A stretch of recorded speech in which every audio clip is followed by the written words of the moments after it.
Friends, आज हम topic discuss करें क्लास 10 से और जो चैप्टर लिया है वो मेंसुरेशन। एक शानदार क्वेश्चन करके देंगे। कौन टॉपिक से? क्वेश्चन आपकी स्क्रीन पर आ रहा होगा, मैं भी अपनी बुक से पढ़ता हूँ। क्वेश्चन कह रहा है the height of A cone is 30 centimetre. एक कोन है जिसकी हाइट दी हुई है 30 सेंटीमीटर। तो चलिए, तो एक कोन है हमारे पास जिसका हाइट दिया हुआ है 30 सेंटीमीटर का। ये लीजिए, हाइट ऑफ द कोन हो गया 30 सेंटीमीटर। फिर आगे क्या कहता है? A small cone is cut off at the top parallel to the base। मतलब ऊपर की साइड से एक छोटा सा कोन बिल्कुल इस गिवन कोन के पैरेलल कट कर दिया है। तो मैं कुछ ऐसा मान लेता हूं, अगर मैं यहाँ पर एक इस तरह का फॉर्मेट बनाऊं तो एक कोन तो मेरे पास ये ABC है जो बड़ा वाला है, और जो कोन मैंने काटा है वो है AD और E। ध्यान से देखो, ये जो ADE कोन मैंने बनाया है ये पैरेलल टू द बेस मैंने ऊपर से काट दिया है। क्वेश्चन कह रहा है कि if the volume of the upper cone, मतलब जिस कोन को मैंने अभी काटा है उसका volume is 1/27 to the volume of the given cone. ये जो अपर कोन है जिसको मैंने अभी काटा है इसका वॉल्यूम गिवन कोन के वॉल्यूम के 1/27 है। क्वेश्चन कह रहा है कि at what height from the base the section has been made, कि नीचे से बेस से कितनी ऊंचाई पर ये सेक्शन मैंने किया है। चलिए क्वेश्चन को बताता हूं, ध्यान से समझाता हूं। सबसे पहले एक हाइट बनाता हूं इस तरह की, ठीक है। तो AM हाइट हो गई ऊपर वाले कोन की और AN हाइट हो गई मेरे बड़े वाले कोन की, ठीक है। हाइट मैंने बना दी। अब लॉजिक ये कह रहा है कि जो वॉल्यूम है अपर कोन का, वॉल्यूम ऑफ अपर कोन, जो मैंने ऊपर वाला कोन काटा है उसका वॉल्यूम बराबर है 1/27 वॉल्यूम ऑफ गिवन कोन, मतलब जो बड़ा कोन है उसके कोन के 1/27 के बराबर है। तो लॉजिकली इस क्वेश्चन में करना क्या है, देखो ध्यान से। सबसे पहले दो ट्राइंगल दिख रहे होंगे AME ANC।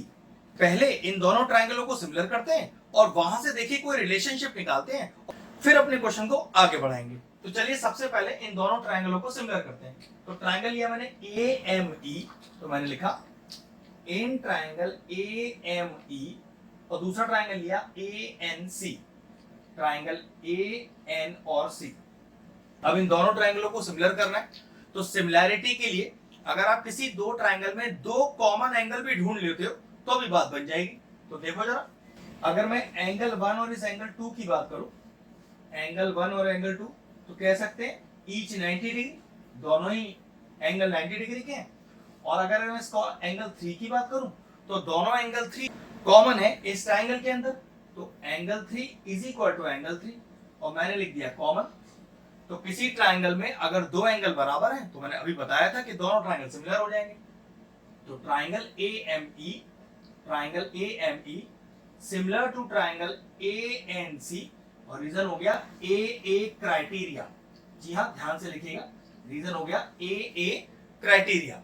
अब क्वेश्चन ये राइज होता है कि सिमिलैरिटी करके मुझे फायदा क्या हुआ। तो ध्यान रखो कि अगर दो ट्राइंगल आपस में सिमिलर प्रूव कर दिए जाए तो उस ट्राइंगल की कॉरस्पॉन्डिंग साइड का रेशियो बराबर होता है। तो चलिए वही रखते हैं। पहले मैंने छोटे ट्राइंगल का लिया मैंने ME, तो बड़े ट्राइंगल का भी बेस लेना पड़ेगा NC। इसी तरह से मैंने छोटे ट्राइंगल की हाइट ली AM, तो फिर बड़े ट्राइंगल की हाइट हो गई AN। अब छोटे ट्राइंगल की बची हुई साइड वो क्या हो गई AE, और बड़े ट्राइंगल की बची हुई साइड क्या हो गई AC। अब रीजन क्या लिखेंगे कि if two triangles are similar then the ratio of their corresponding sides are equal. लेकिन ये जो हमने सिमिलैरिटी की और जो कॉरस्पॉन्डिंग साइड रखी वो एक्चुअल में हेल्प कैसे करेंगी। तो ध्यान से देखो, ये जो ME है ये छोटे कोन का रेडियस, और ये जो NR है वो बड़े कोन का रेडियस। ऐसे ही जो AM है वो छोटे कोन की हाइट, और जो AN है वो बड़े कोन की हाइट, जो कि हमें डायरेक्टली क्या दी है 30 दी हुई है, जिसको हम मान लेते हैं कैपिटल H। ठीक है, बस सारी वैल्यू रख दीजिए यहाँ पर। तो ME हो गया छोटा r, NC हो गया बड़ा R, AM ये हो गया छोटा h, और AN ये एक्चुअली बड़ा h है जो हमको डायरेक्टली क्या दिया हुआ है, जो हमें डायरेक्टली 30 दिया हुआ है। इस वैल्यू को डालने का जरूरत है नहीं, क्योंकि ये जो AE और AC है एक्चुअल में स्लांट हाइट है, और स्लांट हाइट का इस क्वेश्चन में पर्टिकुलरली कोई हेल्प नहीं है, ना ही इसकी हमें कोई जरूरत पड़ने वाली है। तो इस रेशियो को हम लेंगे नहीं। क्रॉस मल्टीप्लाई करके यहां से मैं क्या करता हूं, छोटे r की वैल्यू निकाल लेता हूं। तो देखो छोटे r की वैल्यू यहां पर कितनी आएगी, छोटा r इज इक्वल टू, ये बड़ा r इधर चला जाएगा तो बड़ा r इंटू छोटा h अपॉन 30। तो ये रिलेशनशिप की मैं शुरू में आपसे बात कर रहा था कि सिमिलैरिटी करके मैं एक रिलेशनशिप ले आऊंगा और वो रिलेशनशिप ये है। अब मुझे क्वेश्चन में गिवन क्या है फिर से देखते हैं कि volume of upper cone, volume of upper cone का मतलब है देखो 1/3 पाई छोटा r स्क्वायर छोटा h इज इक्वल टू 1/27, बिल्कुल सही। वॉल्यूम ऑफ गिवन कोन, तो वॉल्यूम कितना होगा बड़े कोन का 1/3 पाई r, लेकिन r बड़ा है तो बड़ा r स्क्वायर और बड़ा h, और बड़ा h की वैल्यू हमें डायरेक्टली क्या दी हुई है 30 दी हुई है। आप चाहो तो यहाँ बड़ा h लिख के अगले स्टेप पे भी 30 लिख सकते हो। अब सबसे पहले 1/3 पाई तो कैंसिल आउट हो गया, इसकी तो हमें कोई जरूरत ही नहीं है। अब जो जो वैल्यू गिवन है वो डालते हैं। छोटे r का स्क्वायर है, लेकिन छोटे r का वैल्यू तो हमने रिलेशनशिप से निकाला था तो रखिए उसकी जगह, तो मैंने रखा r छोटा h अपॉन 30 होल स्क्वायर लग रहा आप भी लगा दीजिए into h as it is अपनी जगह पर, और सारी वैल्यूज एज इट इज अपनी जगह पर, मैं कोई चेंज नहीं कर रहा। ठीक है, अब यहाँ स्क्वायर लग रहा है, चलिए स्क्वायर खोलिए, तो ये आएगा बड़ा r square h square upon 30 into 30, और सारी वैल्यू मैं एज इट इज रखने वाला हूं, कोई चेंजेस नहीं कर रहा। ठीक है, अब एक चीज देखो, r स्क्वायर से r स्क्वायर भी चला गया, कैंसिल आउट इजीली हो गया। अब यहाँ h की पावर 2 इंटू h, छोटे h की बात चल रही है तो पावर में 2 भी है पावर 1 भी है, तो एक्सपोनेंट का नियम लगाओ कि अगर बेस सेम हो और बीच में इंटू तो पावर ऐड हो जाती है।